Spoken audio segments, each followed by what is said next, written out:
Now, what I want you to think about is as you're writing code, you have to remember it's called HTML, right? So hypertext markup language. Whenever they talk about coding, they say like, oh, that's the JavaScript language, right? That's C# language.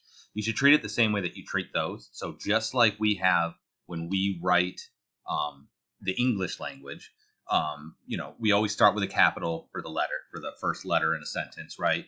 There's usually a noun and a verb. It always ends with punctuation, right? There's a space between each word. If you put a like sentences go together and they become a paragraph, there's a structure that we maintain in order for you to understand it. Coding's set up the same way. So there needs to be a syntax, which is the grammatical structure, which is what I was talking about just a second ago, where we have to have certain things in a sentence in order for us to be able to read them. And then there's semantics, and that's basically the value of the words that you're using. So again, if I was using English, right, if I say he's running or he's walking, it makes a difference. There's a different semantic to being walking or running. And code has the same thing. It has to be written a certain way, but the words that you use do make a difference. There's certain vocabulary you're going to need.